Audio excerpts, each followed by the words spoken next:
Due to a certain recent event, this channel has to move into a new direction. That's right, I turned 30 today. I'm old now. なんだって30歳にならなくちゃならんのだ。世の中間違っている。 And that means I can't talk about shows for babies anymore. So in the spirit of fairness, I'll let the kids talk about the baby shows. I, an adult, will talk about things meant for me. Hunter x Hunter, Fist of the North Star, Chainsaw Man, Pretty Cure, anime and manga made for me. But wait, what's that? They're series meant for kids? That's weird.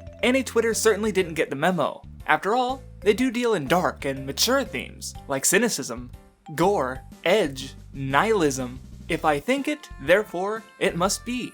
So, joking aside, why does this happen at all? Tribalistic fanbases have been as old as fandom itself.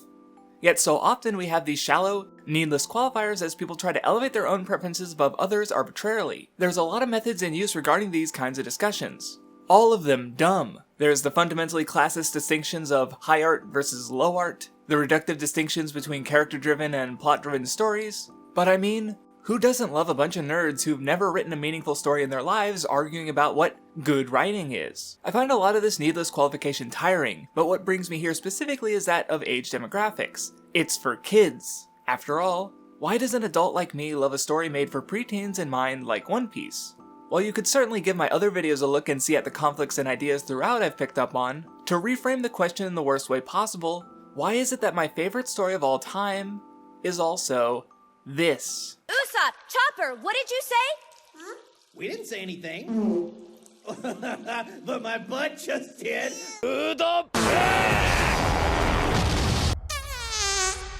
Eh?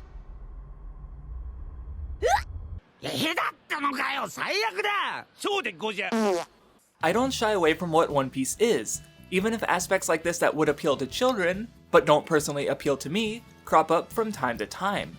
It is a shonen manga, running in the same magazine alongside earlier examples of Hunter x Hunter and Chainsaw Man.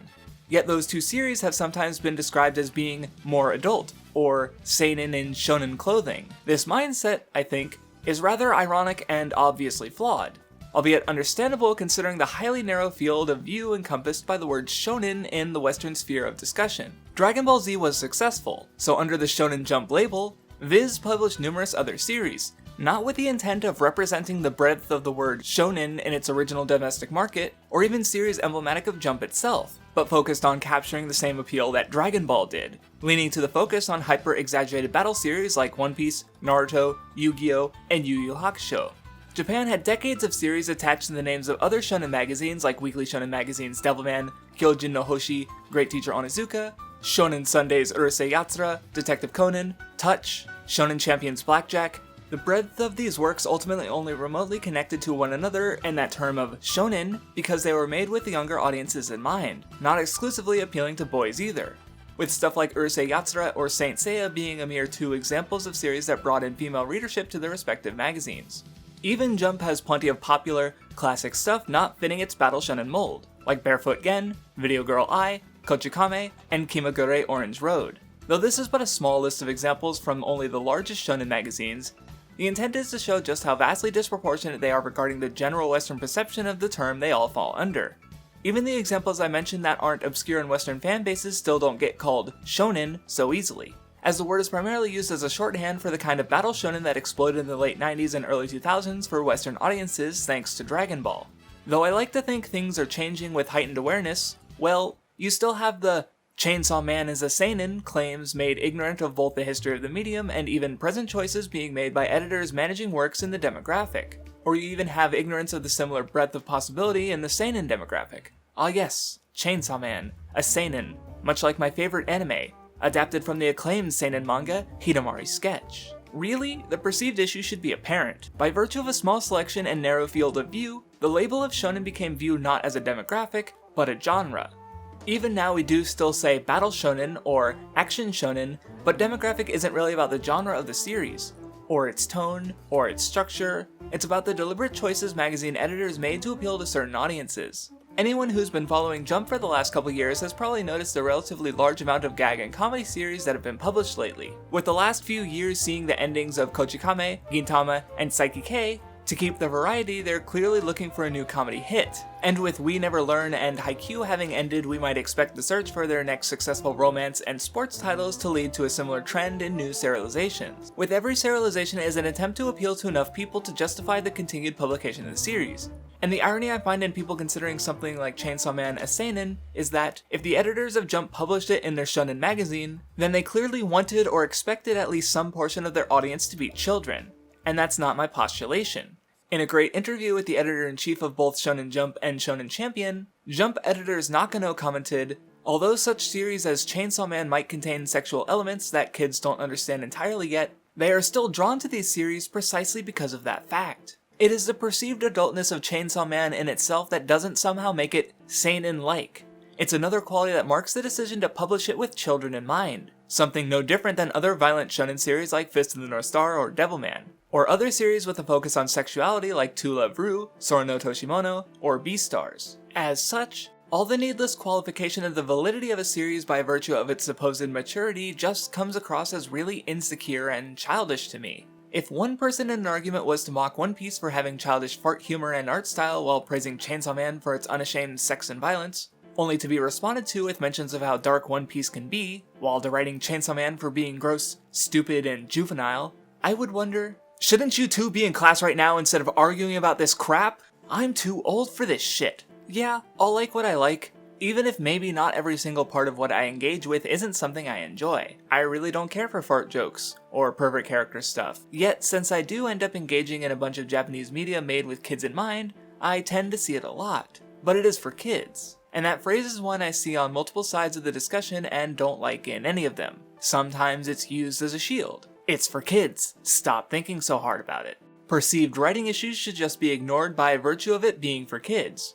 The work is clearly of lower quality, and thus should be exempt from certain standards or something. Or you'll get the inverse, where it was made for kids, so it clearly wasn't made with any thought put into it, so stop thinking too deeply on it and pulling these potentially interesting ideas and points of discussion out of it. Needless to say, I hate all of it. Just because something is made with kids in mind doesn't stop adults from being centered in its production, and I, at least, don't approach a series differently based on its demographic. Just like I think getting hung up on the nonsensical physics of Legend of Galactic Heroes or the idle school setting of Aikatsu are equally personal preference based and nothing I'm particularly bothered by, I similarly accept either the political commentary of Legend of Galactic Heroes or the rich symbolic motif of Aikatsu stars and whatever meaningful or interesting things one can read into either franchise. But is that a concession? Can we not imagine a world where One Piece doesn't have fart jokes, and thus would appeal even more to me despite already being my favorite piece of media as is? And to that, I would state, well,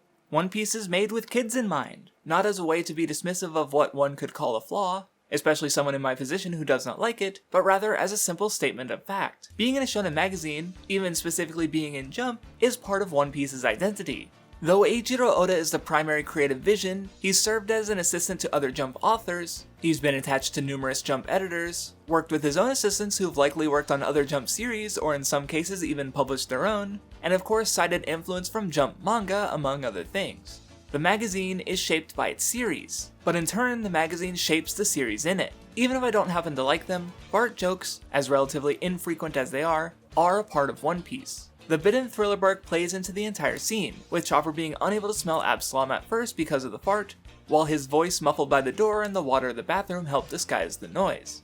While not meaningful in itself, if the fart were simply removed, then Usopp and Chopper might come across as being rather negligent, or at least, more so, in regards to their task of protecting Nami. The gag in service of allowing the scene to happen at all and further build up to Nami's primary antagonist of the arc, and the ongoing mystery of the mansion. And this is just a pretty small example. To use another one, I want to talk about Lupin Ranger vs. Pat Ranger, in particular, episode 30. That episode was one that completely changed my view of a show I had already been enjoying, offering great exploration for its main character that built off what came before while also setting up for further payoff later. His insecurity, his tendency for failure, his inclination to compare himself to those he idolizes, those he can't be like. そんなことない。カイリは偉いよ。俺だってそんなことないって思いたかったよ。 This episode is excellent. Until, well, so the monster of the week is a fart monster, whose explosive gas destroys the city, and there's like A 1.5-minute long fight sequence primarily consisting of him spraying fart gas on the other characters, and man, I don't think I've ever had the rug pulled out from under me so hard. I still think it's a solid episode, but if I said it wasn't one of my favorites in the show, that's because there's a bunch of others I can mention without getting a nasty fart smell in the back of my nose.